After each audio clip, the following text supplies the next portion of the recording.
आदित्य बहुत बड़ा बिजनेसमैन था। उसकी खुद की एक कंपनी थी। उसकी शादी भी एक बहुत अमीर बिजनेसमैन की लड़की के साथ तय हुई।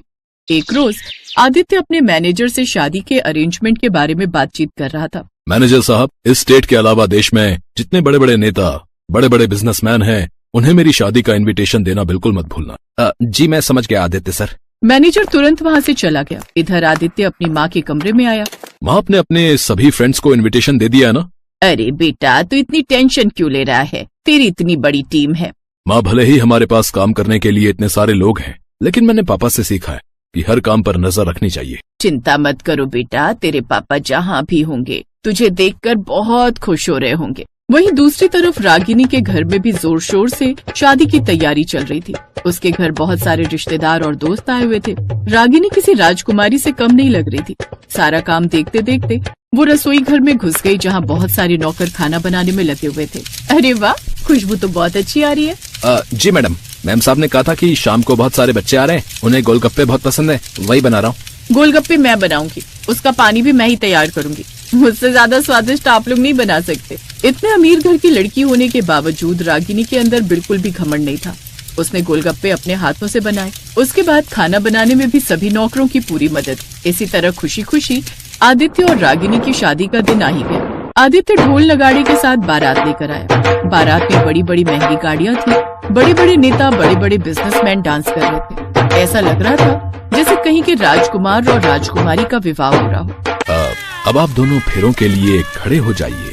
आदित्य और रागिनी के फेरे होने के बाद वरमाला की भी रस्म हुई। आदित्य के सारे दोस्त डांस कर रहे थे, उधर रागिनी के भी दोस्त डांस कर रहे थे। सारा परिवार बहुत खुश था। अगली सुबह रागिनी विदा होकर अपने ससुराल पहुंच गई। वहाँ पर उसका खूब स्वागत किया गया।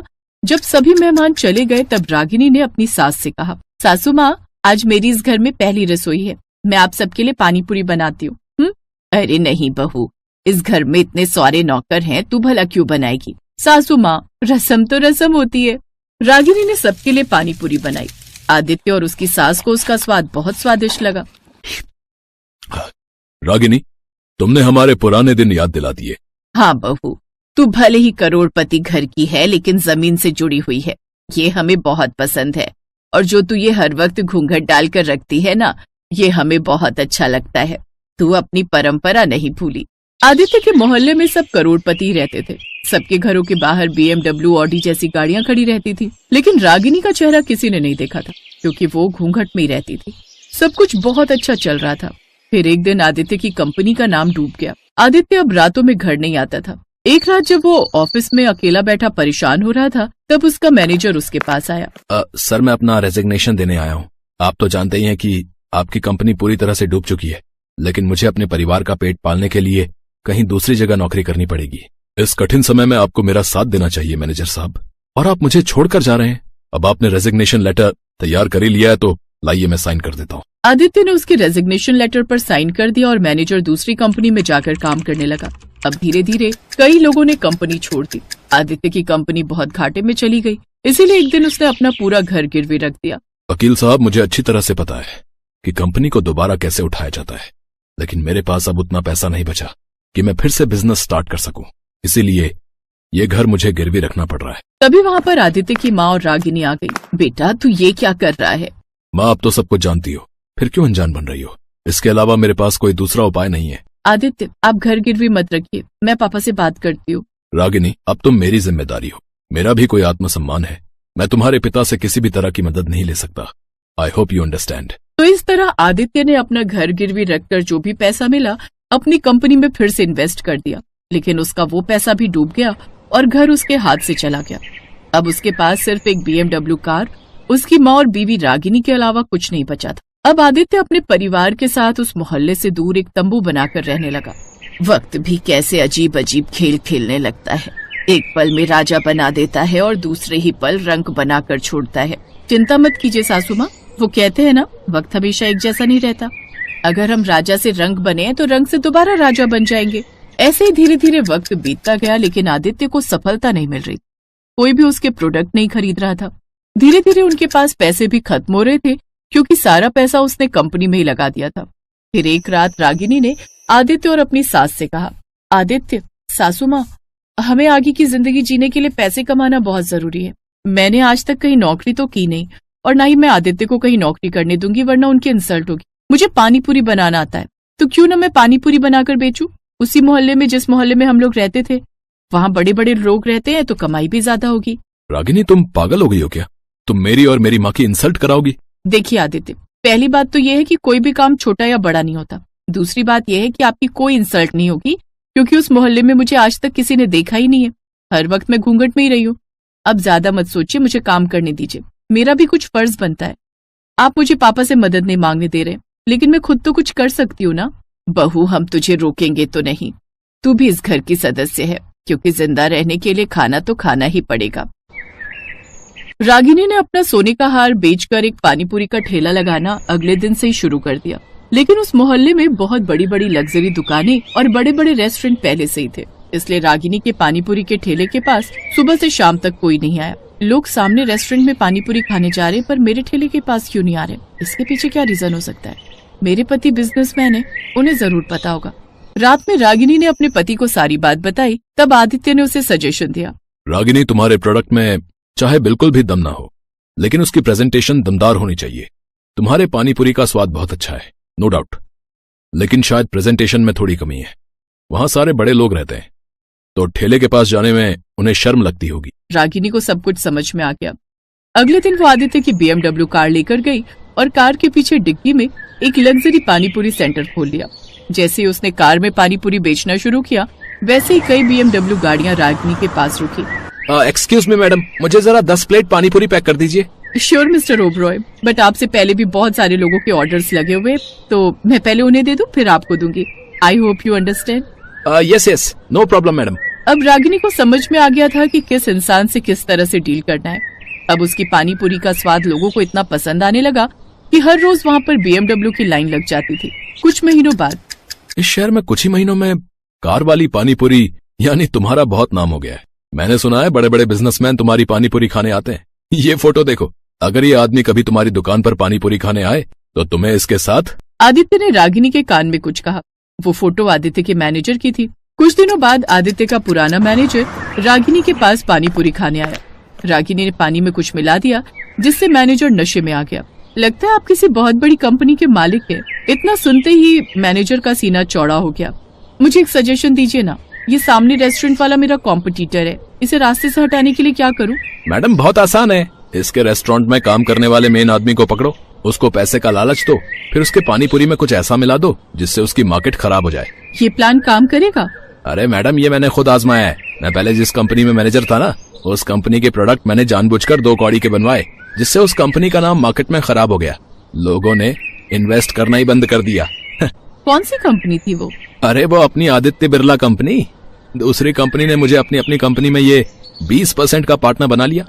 आदित्य की कंपनी में रहता तो जिंदगी भर मैनेजर ही रहता। मैडम, लगता है मेरे को नींद आ रही है, मैं चलता हूँ। रागिनी ने सब कुछ कैमरे में रिकॉर्ड कर लिया। अगले दिन वो रिकॉर्डिंग चारों तरफ मीडिया में वायरल हो गई। अब सारे इन्वेस्टर्स फिर से आदित्य की कंपनी में लौट आए और मैनेजर बर्बाद हो गया। इसीलिए किसी के साथ बुरा नहीं करना चाहिए।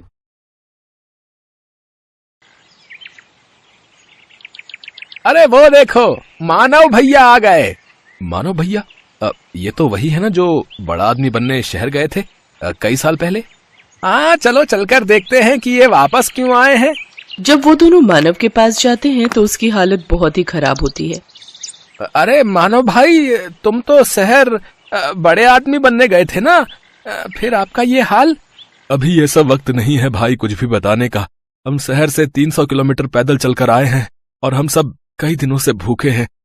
अगर हो सके तो हमें राशन पानी कुछ दिन के लिए उधार दे दो भैया। तुम अपने घर जाओ और आराम करो मानव भाई। और रही खाने की बात, तो मैं गांव के मुखिया को बोल देता हूँ, वो कुछ दिनों का राशन पानी तुम्हारे घर भिजवा देंगे। आपका बहुत बहुत शुक्रिया किशोर भाई। मुखिया उनके घर 1 महीने का राशन पानी भिजवा देता है। सुनिए जी, आखिर कब तक हम इन गांव वालों से छुपा कर रखेंगे कि हम शहर से भागकर क्यों आए हैं? तो हम इन गांव वालों से क्या कहते कि शहर में रहकर हम पर इतना कर्जा हो गया और वो चुका न पाने की वजह से हम गांव वापस आए हैं। फिर तो ये हमें जो राशन पानी मिला है वो भी नहीं मिलता। ये तो आप ठीक कह रहे हैं जी। देखो रमा, जो किस्मत में लिखा है उसे कोई नहीं टाल सकता। चलो आप सो जाओ, रात बहुत हो गई है, मैं कल ही मुखिया से मिलकर काम की कोई बात करता हूँ। अगले दिन मानव मुखिया से मिलता है और अपने बेरोजगार होने की समस्या बताता है। देखो मानव, तुम इस गांव के बेटे हो और अब तुम इसी गांव में रहकर अपना कोई काम शुरू करो। आपने बिल्कुल सही कहा मुखिया जी।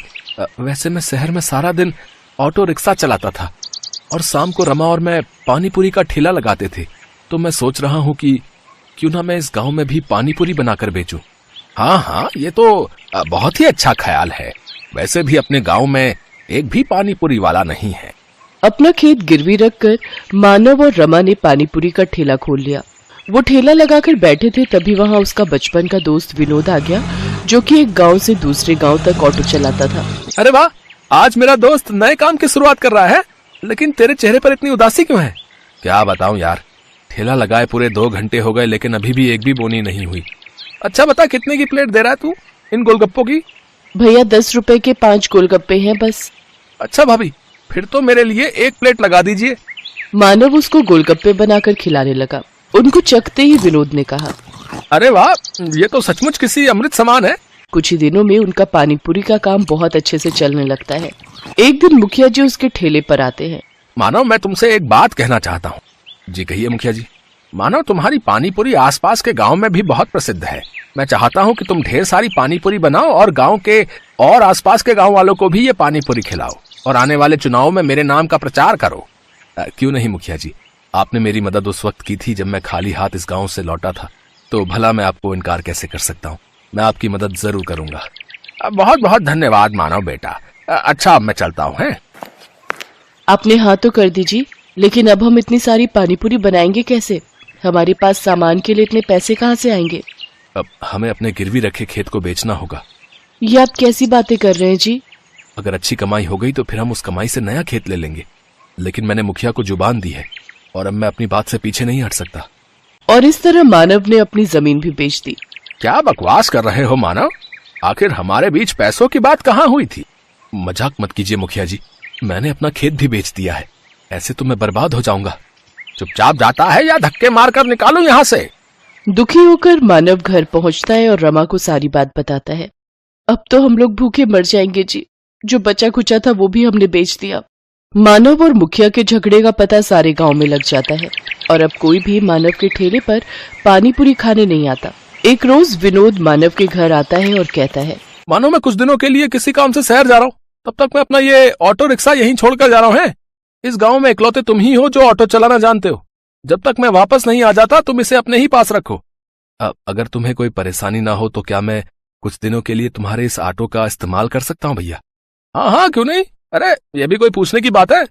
इतना कहकर विनोद वहां से चला जाता है। सुनिए जी, मुखिया जी ने जो ढेर सारी पानीपुरी बनवाई थी, क्यों ना हम उन पानीपुरियों को ऑटो में ले जाकर आसपास के गांव में बेचें? मानव रमा के साथ मिलकर गांव-गांव घूमकर अपनी बनाई हुई पानीपुरी बेचने लगा। देखते ही देखते वो दोनों ऑटो रिक्शा पानीपुरी वाले नाम से फेमस हो गए। आज मैं बहुत खुश हूँ। हमेशा से कर्जे से भागते आया हूँ, लेकिन आज तो ऐसा लग रहा है मानो मैं दुनिया जीत चुका हूँ। कुछ दिन बाद विनोद एक नया ऑटो लेकर गांव पहुंचा। अरे वाह विनोद, नया ऑटो? लेकिन तेरे पास तो पहले से ही ऑटो है ना, फिर ये किस लिए? अरे वो ऑटो अब पुराना हो चुका है यार, और मैं उसे बेचने की भी सोच रहा हूँ। मैं अब एक गांव से दूसरे गांव की सवारियां छोड़ने की बजाय गांव से शहर तक की सवारियों को छोड़ूंगा। अगर आप बुरा ना मानो विनोद भाई, तो क्या ये ऑटो हमें बेच सकते हो? अरे ये भी कोई पूछने की बात है? आज से ये ऑटो आपका हुआ है।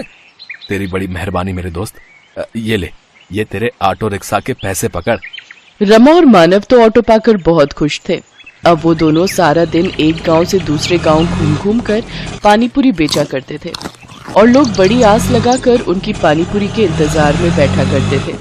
उनका व्यापार अब बहुत अच्छा चलने लगा और उन्हें अच्छी आमदनी होने लगी।